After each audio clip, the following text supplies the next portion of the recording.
সাত সকালে কোথায় চলবে? অফিসে।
বিশ্বাস করুন মিস্টার চক্রবর্তী, এতে আমার কোনো দোষ নেই।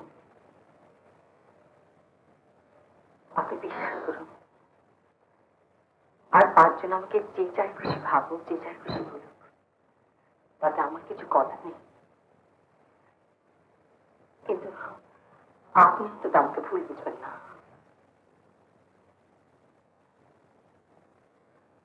আমি জানি আপনি আমাকে ঘৃণা করেন।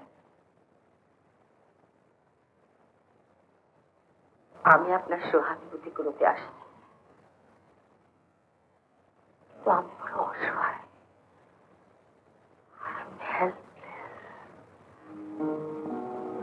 আমার মা ক্যান্সারে ভুগছেন। যে কোনো দিন তিনি ক্যান্সারের ট্রিটমেন্ট কিরকম এক্সপেন্সিভ, যতদিন বেঁচে আছেন আমি তো চুপ করে থাকতে পারি না।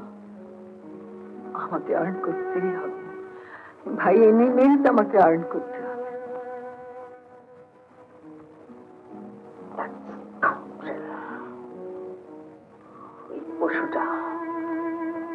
ওই পশুটা আমার সব কিছু কেড়ে নিয়েছে। ওর সন্তান আমার দেহে, ওর সমস্ত অসুখ রোগ আমার শরীরে।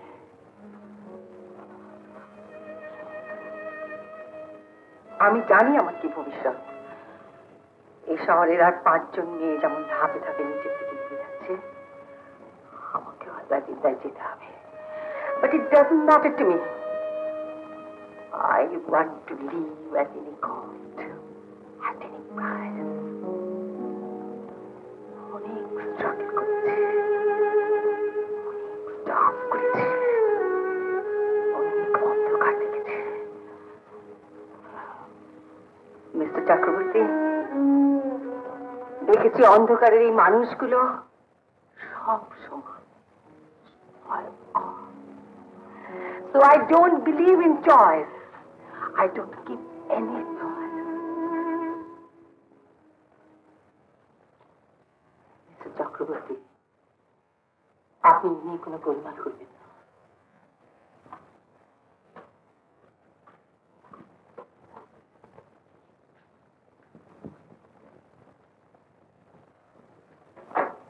আপনি আমাকে এভাবে অপমান করলেন কেন? অপমান? কি বলছো? আমি তো তোমার উপকারই করলাম। কোম্পানি লাস্ট মোমেন্টে ডিসিশন চেঞ্জ করেছে, তাই নতুন লেআউটটা তোমাকে দেখিয়ে নেওয়া গেল না, কারণ তুমি তখন ছুটিতে ছিলে। আপনার প্রতিভা দেখে আমি আশ্চর্য হয়ে যাচ্ছি মিস্টার শাসমল।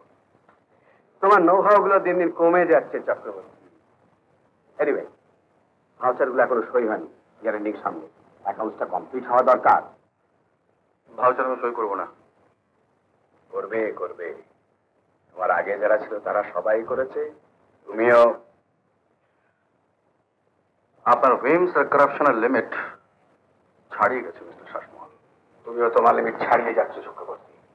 আমি কিছুই বলিনি মিস্টার শাসমল। সেই কৃতজ্ঞতাটুকু আমার আছে, আর সেই জন্যই আমার দেরি হয়ে গেল। অনেক আগেই আমার রুখে দাঁড়ানো উচিত ছিল। রুখে দাঁড়াবে? হ্যাঁ, শুধু টাকার জোরে উপরে ওঠা যায় না মিস্টার শাসমল। একটা অসহায় মেয়ে জীবন নিয়ে আপনি ছিনিমিনি খেলেছেন। মিনা তোমাকে বলেছে বুঝি? দেখো, এদের নিয়ে বেশি মাথা ঘামাতে নেই। তোমাদের উপন্যাসে তারা শাড়ি গয়না হাত পা ঢাকা নায়িকা হতে পারে, তো আমার কাছে just nice bread to be toast. যা হবার হয়ে গেছে, বিজ্ঞাপনের ইস্যুটা ছেড়ে দাও। আপনার জন্য অনেক বড় শাস্তি অপেক্ষা করে আছে মিস্টার শাসমল। এটা কাজ জানো? মিনার চিঠি, তোমার কাছে ডাইরেক্ট কমপ্লেন্ট। তুমি তোমার পজিশনের অ্যাডভান্টেজ নিয়ে তার উপরে সুযোগ নিয়েছো, সুযোগ নিচ্ছ। মিস্টার শাসমল, অফিস ডিকোরাম আমি ভাঙতে পারবো না, তাহলে আপনাকে আমি দাঁড়াও, আমি তোমাকে শেষবারের মতো বলছি, যাও নিজের টেবিলে ঘাড় গুজে চুপ করে বসে থাকো, আর ভাউচারগুলো সই করে দাও। আমি তোমাকে খুশি। ভাউচারগুলো নিয়ে আমি ইউনিয়নে যাচ্ছি। ইউনিয়ন? আর আমি যদি এই চিঠি নিয়ে ইউনিয়নে যাই? ইউনিয়ন?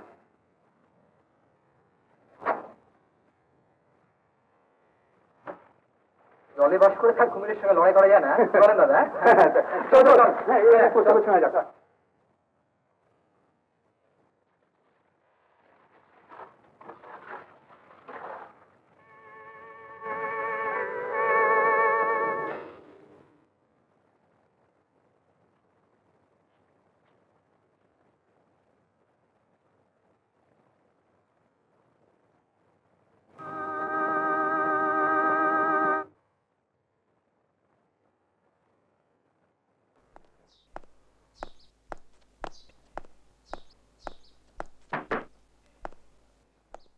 দাঁড়াও ঠাকুরপো, তোমার জন্য চা নিয়ে আস।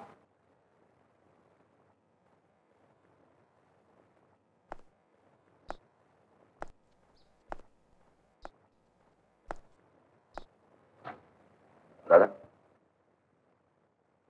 তুমি অফিস ছেড়ে দিয়েছো?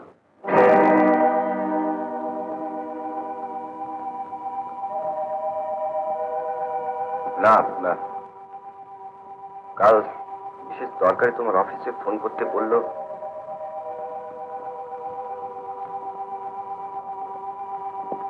কি হয়েছিল? ও সে অনেক ব্যাপার। তা তুই ফোন করেছিলি কেন?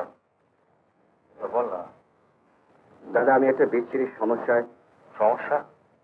হ্যাঁ, খুলে বললে তুমি বুঝতে পারবে আমার অবস্থা। আহা, বল না। মেয়েটির মার সঙ্গে আমার প্রথম আলাপ হয়।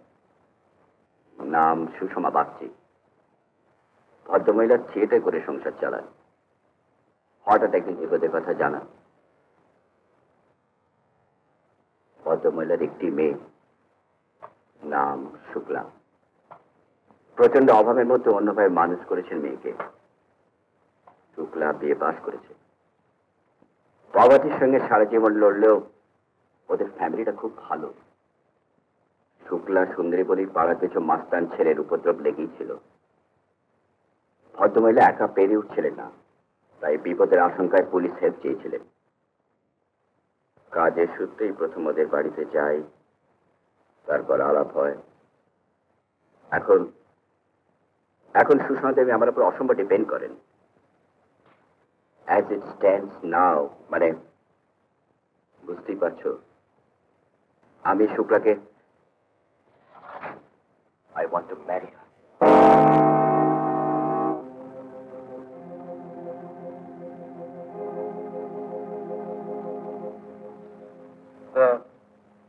আমাকে কি করতে বলিস? ওদের কথা দেওয়া ছাড়া আমার কোনো উপায় ছিল না। মাকে জানিয়েছিস? না, মাকে তুমি জানলেই ভাব, মাধ্যমে আমাকে অন্য কিছু ভাবতে হবে।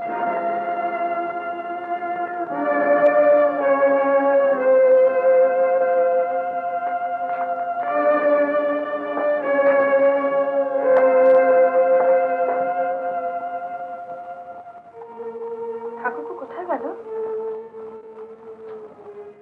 কিছু হয়েছে? কি ভাবছো কি? না, ভাবছি